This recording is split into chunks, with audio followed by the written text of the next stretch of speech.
O jornal Folha de São Paulo do dia 27 de junho informa: o governo anuncia parceria que prevê o desenvolvimento de 100 milhões de vacinas para a Covid-19. Nessa fase inicial, serão 2 lotes de insumo de transferência de tecnologia, um em dezembro de 2020 e outro em janeiro de 2021. No dia seguinte, 28 de junho, a Folha noticia: cidades de São Paulo, que iniciaram maior abertura, tiveram alta acima da média em internações. 4 regiões foram autorizadas a reabrir bares e salões, mas tiveram que regredir. Sejam todas bem-vindos ao nosso podcast. Eu sou o Cláudio. E eu sou Carlos Alberto. Esse é o episódio de número 5, 29 de junho de 2020.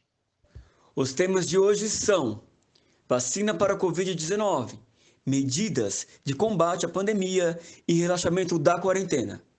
Fala sobre o tema Paulo Abrão, doutor pela Universidade Federal de São Paulo e professor adjunto da disciplina de infectologia na Escola Paulista de Medicina da Unifesp. Doutor Paulo, seja bem-vindo ao Fala. Quero agradecer pela sua participação, principalmente nesse momento em que nos encontramos no Brasil, em que houve o avanço da pandemia do novo coronavírus e ainda existem dúvidas e incertezas em relação ao comportamento da pandemia. Olá, Cláudio. Olá a todos. Muito obrigado pelo convite. É um prazer estar participando aqui com vocês desse debate. Doutor Paulo, acompanhando o avanço da pandemia do novo coronavírus e ações de combate à Covid-19 no Brasil, recentemente soubemos da participação da Unifesp no teste da vacina para a Covid-19, vacina desenvolvida por Oxford. Doutor, como é a fase clínica de uma vacina e quais são os próximos passos? Sobre o estudo da vacina de Oxford, que está sendo iniciado na Unifesp, a gente fica muito otimista. Já é um estudo de fase 3, então significa que a vacina já passou por várias avaliações prévias na fase 1 e 2 de eficácia e segurança, e ela foi aprovada para a fase 3. Então, a gente agora vai executar esse estudo em vários centros brasileiros. Aqui na Unifesp serão 2.000 voluntários, profissionais de saúde, né? E nós vamos avaliar essas pessoas que estão expostas ao novo coronavírus para ver se a vacina protege ou não. Em relação aos próximos passos, a gente vai acompanhar essas pessoas por meses, né? A gente precisa saber se o grupo que foi vacinado, ele contraiu menos o novo coronavírus do que o grupo controle, que vai receber a vacina contra meningococo. E a gente precisa saber também se essa vacina ela causa algum efeito colateral. Provavelmente não, a gente espera que não. A gente sabe também de outras vacinas que vão ser estudadas no Brasil, né? Por exemplo, a Sinovac, que vai ser estudada no Instituto Butantan, também com um número grande de pessoas que vão ser voluntários, né? São vacinas um pouco diferentes, mas a gente tem muita esperança. Já existem 12 vacinas em estudo no mundo e a gente tem esperança que alguma vacina logo surja para nós podermos proteger a nossa população. Doutor, no dia 27 de junho, o governo brasileiro, por meio do Ministério da Saúde, anunciou uma parceria com uma farmacêutica britânica e a Universidade de Oxford para desenvolver 100 milhões de vacinas para a Covid-19. No começo, vão ser produzidas 30 milhões de doses. A vacina ainda não é considerada segura porque está em testes. Poderia nos explicar quais são os riscos e os avanços que fazem parte do processo de criação de uma vacina? Em relação aos riscos e avanços, né, a gente ainda tem vários riscos em relação à pandemia, não só as vacinas, mas em relação à pandemia. A gente sabe que o vírus ele pode voltar a aparecer em número grande de casos à medida que a gente vai abrindo e diminuindo o afastamento social. Isso é uma coisa que nos preocupa, né? O aumento do número de casos, voltar a ter um aumento do número de casos, né? E em relação à vacina, eu acho que os riscos são pequenos pelos estudos. e acho que a gente tem uma grande chance de ter bons avanços.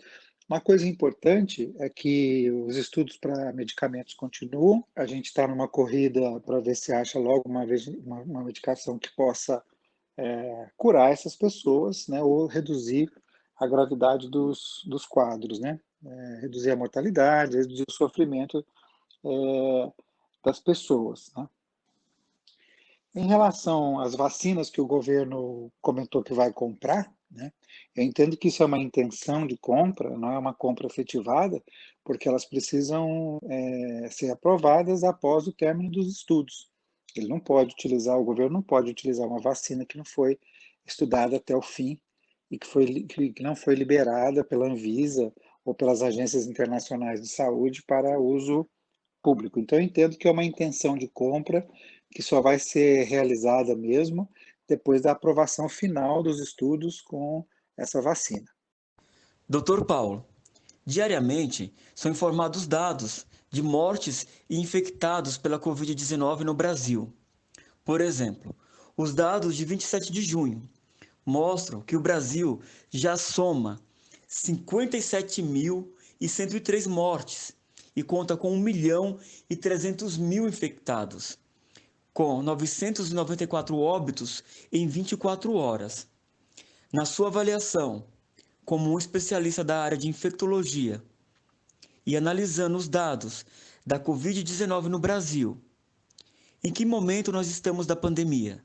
Sobre o momento que nós estamos da pandemia no Brasil, eu acho que isso depende muito da região.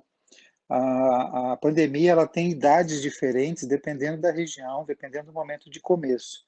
Então, São Paulo é o local a capital onde começou antes, portanto, a gente acha que a São Paulo e a Grande São Paulo vão terminar essa epidemia antes, mas a gente sempre tem a possibilidade de segunda onda, de terceira onda, aumento novamente dos casos. O interior de São Paulo agora está numa elevação de casos muito preocupante, né?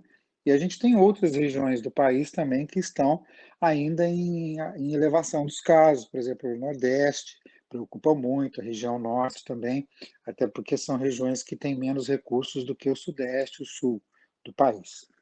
Doutor, tivemos no Brasil a preocupação com a infraestrutura hospitalar.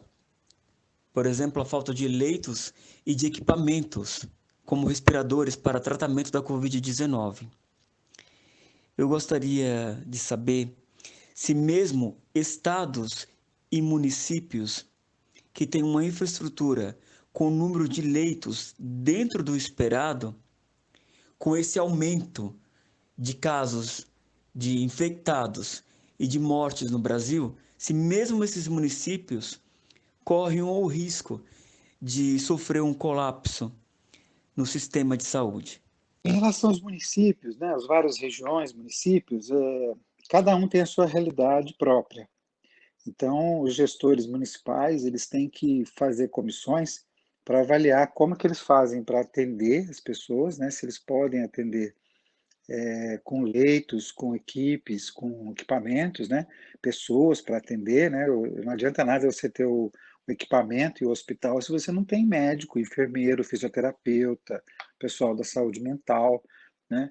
Então a gente tem que entender que cada município tem que ter sua gestão e a sua análise de dados momento a momento para se preparar, né. E há risco sim, há risco de que alguns municípios, infelizmente, sejam atropelados pela pandemia, né? Por isso que a gente tem que se ajudar mutuamente. Aqui em São Paulo, graças a Deus, até agora, na capital, a gente tem conseguido atender todo mundo sem deixar ninguém é, de fora, né? Ninguém que não fosse atendido dignamente. Doutor Paulo, poderia citar algumas medidas que foram eficazes e outras que não estão sendo eficazes para o combate à Covid-19? Sobre medidas eficazes e não eficazes, eu acho que as medidas eficazes, elas, principalmente o afastamento social, o uso da máscara, a higienização das mãos, né? Não tocar os rostos com as mãos sujas, não higienizadas perfeitamente, né? Isso aí são as medidas que deram certo. E a gente espera medicamentos e vacinas, né? Medidas que não deram não deram certo, com certeza. A hidroxicloroquina não deu certo, né? Vários outros medicamentos foram testados, mas também não deram certo e, infelizmente, muitas pessoas ficam utilizando esses medicamentos aí de uma forma milagrosa e, de fato, não funcionam, né? Então, a gente tem que tomar muito cuidado e seguir sempre o que a ciência manda, porque é isso que vai resolver a situação, não é a fé e nem o empirismo, e nem o que eu acho, né, o que eu penso. O que interessa, de fato, é a ciência resolver os problemas. Doutor Paulo, mesmo municípios e estados que têm ferramentas de monitoramento de dados da Covid-19, após relaxamento da quarentena, tem aumento do número de casos da Covid-19. Eu gostaria de saber a sua avaliação sobre o relaxamento da quarentena. Sobre o relaxamento da quarentena, isso preocupa a gente, com certeza, tá? Preocupa muito, porque a gente sabe de outros locais no mundo que quando você relaxa o isolamento social, o número de casos volta a subir.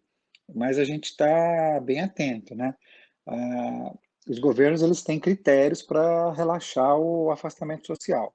Depende do número de casos, número de mortes, depende da condição de atendimento dessas pessoas, número de leitos hospitalares, leitos de UTI principalmente, né? Então a gente está de olho, tá? Mas a gente não descarta não a possibilidade de uma segunda onda que venha com tudo aí. Doutor, eu iniciei a nossa conversa falando de dúvidas e de incertezas. Talvez as dúvidas sejam minhas, porque eu não sou um especialista da área. E sobre incertezas em relação à política pública para a saúde, o senhor acha que tem alguma incerteza ou gostaria de fazer alguma consideração sobre? Sobre a política de saúde atual, de fato, assim, a gente vê, pelo menos no estado de São Paulo, as medidas estão bem transparentes e as pessoas estão tendo informações a todo momento, né? Sobre o governo federal, houve uma mudança, claro, na comunicação dos dados, né? A gente tem os dados, mas eles não está havendo assim. A gente imagina que poderia ser uma coisa mais clara, assim, do ponto de vista de quais são as ações que vão ser propostas e, e, e informações assim também mais precisas, né? Mas o que a gente percebe é que o SUS ele é único, né? Ele funciona em todo o Brasil.